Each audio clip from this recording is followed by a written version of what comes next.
안녕하세요. 사랑하는 성도님, 영혼의 샘물 은혜의 자리에 오심을 축복합니다. 소망의 주님이 우리와 함께 하십니다. 우리와 함께 하시는 주님을 찬양합니다. 기도합시다. 주님 감사합니다. 오늘도 주님의 은혜로 새날을 맞이합니다. 오늘 하루의 삶이 주님의 선하신 인도하심과 사랑 안에 거하는 하루가 되게 하여 주시옵소서. 세상의 많은 위기와 아픔과 유혹과 문제 속에서도 저희가 주님의 말씀으로 굳게 서게 하여 주시고 우리가 나아갈 삶의 길을 찾아갈 수 있도록 붙잡아 주시옵소서. 오늘도 우리에게 말씀하실 주님을 기다립니다. 우리에게 주님의 음성으로 흡족하게 채워 주시옵소서. 예수님 이름으로 기도합니다. 아멘. 오늘 말씀은 욥기 18장 1절에서 21절입니다. 수아 사람 빌닷이 대답하여 이르되 너희가 어느 때에 가서 말의 끝을 맺겠느냐? 깨달으라. 그 후에야 우리가 말하리라. 어찌하여 우리를 짐승으로 여기며 부정하게 보느냐? 울분을 터뜨리며 자기 자신을 찢는 사람아, 너 때문에 땅이 버림을 받겠느냐? 바위가 그 자리에서 옮겨지겠느냐? 악인의 빛은 꺼지고 그의 불꽃은 빛나지 않을 것이요 그의 장막 안의 빛은 어두워지고 그 위의 등불은 꺼질 것이요 그의 활기찬 걸음이 피곤하여지고 그가 마련한 꾀에 스스로 빠질 것이니 이는 그의 발이 그물에 빠지고 올가미에 걸려들며 그의 발 뒤꿈치는 덫에 치이고 그의 몸은 올무에 얽힐 것이며 그를 잡을 덫이 땅에 숨겨지고 그를 빠뜨릴 함정이 길목에 있으며 무서운 것이 사방에서 그를 놀라게 하고 그 뒤를 쫓아갈 것이며 그의 힘은 기근으로 말미암아 쇠하고 그 곁에는 재앙이 기다릴 것이며 질병이 그의 피부를 삼키리니 곧 사망의 장자가 그의 지체를 먹을 것이며 그가 의지하던 것들이 장막에서 뽑히며 그는 공포의 왕에게로 잡혀가고 그에게 속하지 않은 자가 그의 장막에 거하리니 유황이 그의 처소에 뿌려질 것이며 밑으로 그의 뿌리가 마르고 위로는 그의 가지가 시들 것이며 그를 기념함이 땅에서 사라지고 거리에서는 그의 이름이 전해지지 않을 것이며 그는 광명으로부터 흑암으로 쫓겨 들어가며 세상에서 쫓겨날 것이며 그는 그의 백성 가운데 후손도 없고 후예도 없을 것이며 그가 거하던 곳에는 남은 자가 한 사람도 없을 것이라. 그의 운명에 서쪽에서 오는 자와 동쪽에서 오는 자가 깜짝 놀라리라. 참으로 불의한 자의 집이 이러하고 하나님을 알지 못하는 자의 처소도 이러하니라. 아멘. 자, 이제 오늘 말씀에서는 두 번째로 빌닷의 말이 등장합니다. 자, 엘리바스, 빌닷, 소발 세 친구가 한 번씩 이야기하고 욥이 대답했고 이제 두 번째 사이클로 들어와서 이제 두 번째 친구 빌닷이 말하는 것이죠. 자, 이것은 바로 앞에서 욥이 말한 것과 이어지면서 또한 새로운 그러한 친구의 말이기도 하죠. 이제 앞에서 욥은 계속 같은 얘기죠. 이 고난이 하나님께로부터 온 것은 인정해요. 하나님께서 모든 것을 주관하신다고 하는 믿음이 욥에게는 분명해요. 하지만 이 고난이 자기의 죄 때문이라고 하는 친구들의 말에 대해서는 욥은 그것을 인정하지 않아요. 욥은 이것이 하나님이 죄에 대한 벌로서 내게 내린 것이다 라고 하는 것을 인정하지 않아요. 물론 이것은 욥이 나는 의인이다, 나는 죄가 없다라고 하는 것을 말하는 것은 아니죠. 그러나 그는 이번에 그에게 닥친 엄청난 이것이 자기의 죄에 대한 하나님의 심판이고 진노다라고 보지 않는 거예요. 그래서 욥이 답답한 거죠. 그래서 욥이 하나님께 호소하는 거죠. 그래서 욥이 하나님께 울부짖는 겁니다. 이제 이것에 대해 두 번째로 빌닷이 또 말하는 겁니다. 너희가 어느 때에 가서 말의 끝을 맺겠느냐. 여기서 이제 너희라고 했으니까 이것은 모두를 향한 말이기도 하죠. 그러나 이제 초점은 욥을 향한 것이죠. 깨달으라. 그 후에야 우리가 말하리라. 내가 지금 알지 못해. 이 욥에 대해 말하는 거예요. 내가 깨달아야 돼. 깨닫지 못하고 있어. 그것은 무슨 말이에요? 무지해. 너는 어리석어. 이 지혜 문학에서 어리석다라는 것은 곧 악하다는 것과 연결이 됩니다. 그래서 악인과 죄인은 곧 무지한 거고, 무지한 것은 어리석은 거고, 어리석은 것은 지혜가 없는 거예요. 깨달음이 없는 거죠. 그래서 이제 빌닷은 바로 이렇게 욥에 대해서 강력하고 집요하게 그를 공격합니다. 4절, 3절, 어찌하여 우리를 짐승으로 여기며 부정하게 보느냐? 욥이 내 말하는 거, 내가 우리를 어떻게 짐승으로 여기고 우리를 부정하게 보느냐? 부정하다라는 것은 어리석다라는 그러한 단어로도 또 번역이 돼요. 그래서 너는 어찌하여 우리를 어리석게 보느냐?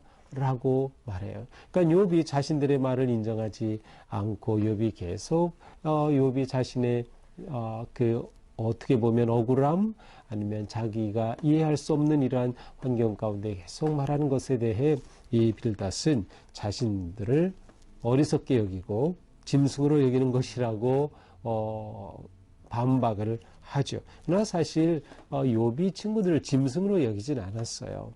짐승들조차 알 수 있는 그런 기본적인 그런 얘기 하지 말라라는 표현은 했지만, 그가 친구들에 대해 짐승 같다, 그들 어리석다, 이렇게 친구들을 부정하지는 않았어요. 그러나 이 빌닷은 욥에 대해서 이렇게 반박을 하는 거죠.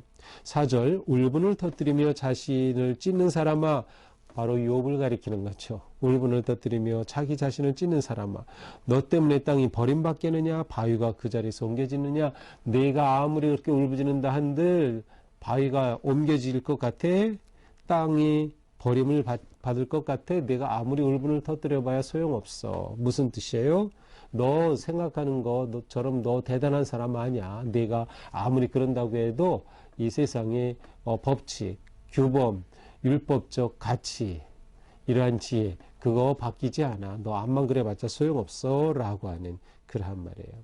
자, 그러면서 이제 5절부터 마지막 절까지는 이 빌닷이라고 하는 사람이 가지고 있는 그의 자신의 신학, 자기의 신앙, 자기의 생각을 말합니다. 특별히 여기서는 악인에 대한 그의 생각이에요. 자, 악인에 대해서 악인은 어떻게 되는가? 5절부터 보면 악인에 대한 그의 생각은 빛이 꺼지고 불꽃은 빛나지 않을 것이다. 그의 장막 안에 빛은 어두워지고 위에 등불은 꺼질 것이다. 자, 악인에게는 반드시 어둠이 찾아온다라는 것이죠. 빛은 사라진다라고 하는 것이에요. 또 7절에 보니까 걸음이 피곤하여지고 기력이 사라진 것이다, 사라질 것이다. 그가 마련한 꾀에 스스로 빠질 것이다. 자기 꾀에 넘어갈 것이다. 악인은 자기 꾀에 반드시 넘어간다. 그러면서 그 뒤에 8절, 9절, 10절까지 세 단어가 나와요. 그거는 그물, 덫, 올무, 다 같은 개념이죠. 같은 이미지를 가지고 있죠. 그물, 덫, 올무. 이것은 바로 앞에 말한 내 스스로 내 꾀에 빠진다라고 한 것과 연결이 되면서 악인은 반드시 덫에 걸리고 만다. 악인은 반드시 그물에 걸리고 만다. 악인은 반드시 올무에 걸리고 만다. 그렇게 해서 어떻게 된다는 거예요? 멸망한다는 거죠. 그렇게 사라진다는 거예요. 그렇게 그는 죄에 대해 심판을 받을 것이다 라고 하는 것이죠. 또한 악인은 어떻습니까? 11절, 공포가 그에게는 찾아올 것이다. 또한 12절, 기근과 재앙을 만날 것이다. 13절, 질병이 그를 삼킬 것이다. 사망의 장자가 그의 지체를 먹을 것이다. 아주 끔찍하게 죽을 것이다 라고 하는 그런 뜻이에요. 그러니까 의인이 아닌 악인에 대한 이러한 심판이 분명히 있다 라고 하는 것이 이 빌닷이 말하는 것이에요. 자, 악인에 대한 것이기 때문에 이러한 일들은 곧 악에 대한 결과예요. 죄에 대한 결과. 여기서도 인과응보의 그의 사상, 생각, 신학이 그대로 참겨 있음을 볼 수 있어요. 모두가 다 죄가 원인인 거죠. 근데 정말 그런가요? 요한복음의 9장에 가서 보면 날 때부터 보지 못하는 시각장애인을 예수님께 데려와서 제자들이 묻죠. 이게 누구의 죄 때문입니까?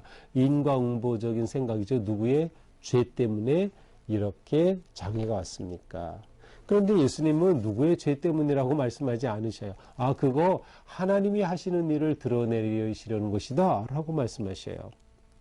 예수님도 바로 이렇게 인과응보적인 그러한 철학과 지혜와 사상, 율법적 지혜에 갇힌 분이 아니에요. 예수님 자신이 진리이시고 예수님께서는 그렇지 않다라는 것을 제자들에게 분명히 보여주시는 것이죠. 또 그 다음 계속해서 말하죠. 악인에게는 의지하던 것들이 장막에 다 뽑힐 것이다. 하나님의 심판이 그에게 임해서 그에게 속하지 않은 자, 그의 가족도 아닌 친척도 아닌 사람들이 그의 집 다 빼앗아가게 될 것이다. 그는 하나님의 심판 앞에 그렇게 망할 것이다. 그래서 유황이라고 하는 단어가 있는데 유황은 불과 함께 하나님의 심판을 상징하는 그러한 단어이기도 하죠.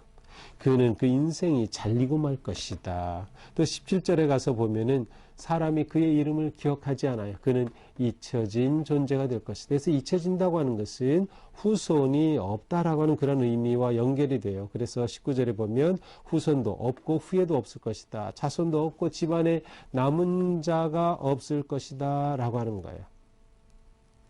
이것이 곧 악인의 운명이다라는 것이죠. 그래서 결국 어떻게 돼요? 그의 운명에 서쪽에서 오는 자와 동쪽에서 오는 자가 깜짝 놀라리라. 20절. 자, 서쪽에서 오는 자, 동쪽에서 오는 자, 이건 누굴까요? 자, 이스라엘 백성들은 동쪽을 항상 바라보죠. 그리고 동쪽 해가 뜨는 그곳이 그들의 방향이에요.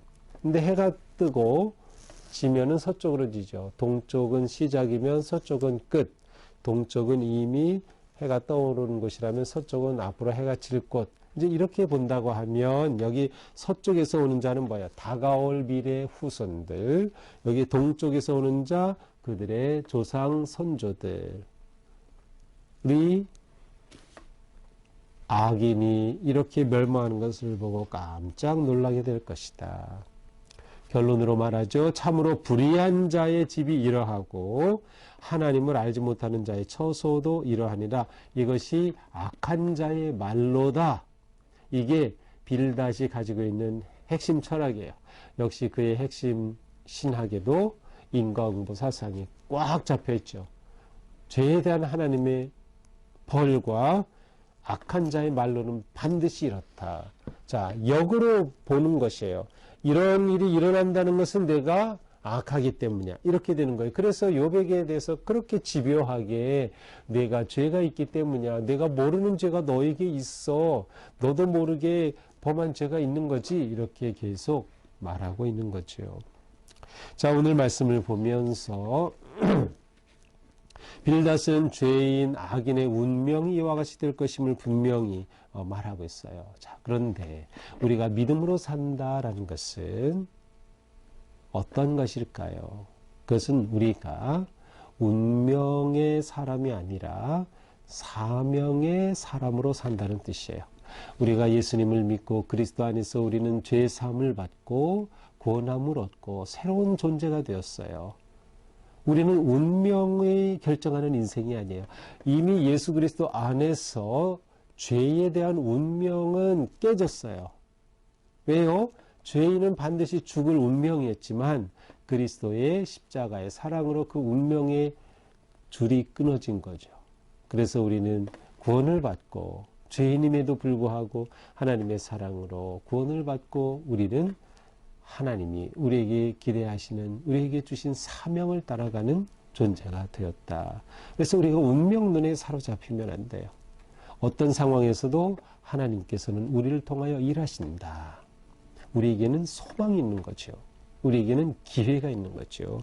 그러므로 우리는 운명이 아니라 사명의 사람이다라고 하는 것을 분명히 기억해야 합니다. 운명조차 하나님께서는 다 다스리시고 모든 것을 물리치시기 때문이죠. 그러므로 우리는 악인의 심판을 두려워할 필요가 없다. 물론 우리가 하나님의 심판을 두려워하지 말라는 것은 아니에요. 하나님의 심판과 다가오실 하나님의 역사를 우리는 두려워하는 마음으로 바라봐야 하죠. 그러나 우리는 악인의 임하는 그 심판을 두려워할 것이 아니라 그리스도의 사랑과 십자가의 복음 안에서 오히려 하나님의 주시는 희망을 품는 거예요. 그래서 우리는 두려움이 아니라 희망과 사랑의 백성이 되는 것이죠. 결국 우리는 종말론적 신앙을 가지고 사는 겁니다. 이 모든 것을 통치하시는 하나님이 계시다. 하나님께서는 모든 것을 주장하신다. 모든 것의 말로가 하나님에게 달려있는 것이지 운명론적으로 그렇게 오는 것은 아니다라고 하는 것이죠. 자, 우리는 계속해서 보지만 이 욥의 친구들이 욥에 대해서 가지지 못하는 것이 있어요. 자신의 생각의 한계를 벗어나지 못하는 거죠. 우리도 계속 나 자신의 한계에 갇히면 안 돼요. 내 생각에 갇히면 그것으로 정죄하고 판단하게 되거든요. 우리는 끊임없이 우리의 마음을 열고 공감하고 이해하고 또 내 아픔으로 그렇게 내면화하는 그러한 마음을 가질 때 우리의 말이 누군가에게 격려와 희망을 주는 그러한 말이 될 수 있을 것입니다. 오늘 우리가 살면서 하나님 안에서 우리 인생은 얼마든지 변화하고 우리 앞에 놓여있는 문제와 고통은 얼마든지 넘어갈 수 있다라고 하는 희망을 가지고 승리하는 그런 복된 하루가 되기를 축복합니다. 기도합시다. 주님 감사합니다. 우리가 살아가면서 어떤 일들은 운명처럼 느껴집니다. 또 마치 운명이 있는 것처럼 그렇게 여겨질 때도 있습니다. 그러나 우리가 어떤 위기와 고통과 아픔, 어려움을 당하든지 그것이 운명이 아니라 하나님의 사랑과 복음의 능력으로 볼 수 있는, 그래서 그 모든 것들을 주님의 은혜 안에서 이겨나가고 열어나가고 하나님이 주시는 새로운 세계 생명의 나라를 바라볼 수 있는 진정한 주님의 자녀들이 되게 하여 주시옵소서. 운명에 묶인 자가 아니라 사명을 따라 살아가는 거룩하고 신실한 주님의 자녀들 되게 하여 주시옵소서. 예수님 이름으로 기도합니다. 아멘. 네, 오늘도 주님의 사랑으로 우리 삶이 이처럼 주님의 선하신 인도하심 따라가는 복된 삶 되기를 축복합니다. 사랑합니다.